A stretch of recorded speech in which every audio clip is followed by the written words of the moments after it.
नमस्कार, मैं हूं सौरभ शर्मा। एक नदी जो पहाड़ों की कठिन थकाने वाली यात्रा तय करके जब तराई तक पहुंचती है, तो उसके किनारे जमा दिखते हैं गोलाकार, अंडाकार और अनगिनत अनगढ़ंत पत्थरों के ढेर।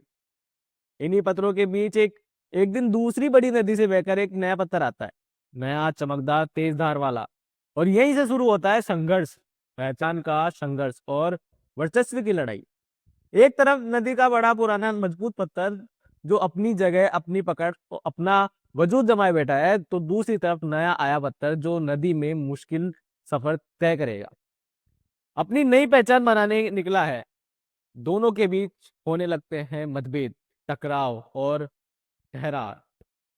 और अब यही दृश्य बहुत हद तक दिखने लगा है राजस्थान कांग्रेस की राजनीति में। एक तरफ प्रदेश अध्यक्ष गोविंद सिंह डोटासरा, जो जिला अध्यक्षों की नई टीम तैयार करने में जुटे हुए हैं, संगठन को मजबूत करने की कोशिश और अपने प्रभाव को और व्यापक करने की रणनीति। वहीं दूसरी तरफ चूरू से सांसद राहुल कसवा, जो कांग्रेस में अपनी अलग पहचान बनाते हुए एक नई सियासी धारा तैयार करने में लगे। हाल ही में चूरू से जयपुर तक उनका ट्रैक्टर मार्च निकालना, किसानों के मुद्दों को उठाने का दावा। लेकिन राजनीति की किताब में इस अध्याय को कई लोग जिला अध्यक्ष की रेस से भी जोड़कर देख रहे हैं। डोटासरा अपनी टीम तैयार कर रहे हैं और कस्बा अपनी पहचान। ये मुकाबला संगठन में पकड़ का है और भविष्य की पोजीशन का भी। ऐसा लग रहा है जैसे नदी के दो बड़े पत्थर अब एक ही धारा में अपनी अपनी जगह सबसे मजबूत करने में लगे हैं। कहानी यहाँ खत्म नहीं होती।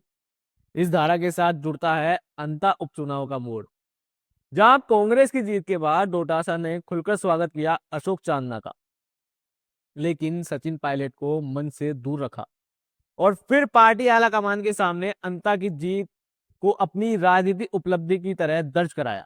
ठीक उसी समय राहुल कस्बा का ट्रैक्टर मार्च उनके बढ़ते प्रभाव का संकेत दे रहा था। तो अब सवाल ये है, कांग्रेस की इस बहती नदी में कौन सा पत्थर अपनी जगह और पहचान मजबूत करेगा, और पार्टी व उसके वरिष्ठ नेता इस आपसी मतभेदों को कितना लाभ उठा पाएंगे। राजस्थान की राजनीति इस धारा में लड़ाई केवल पद की नहीं बल्कि पहचान की है।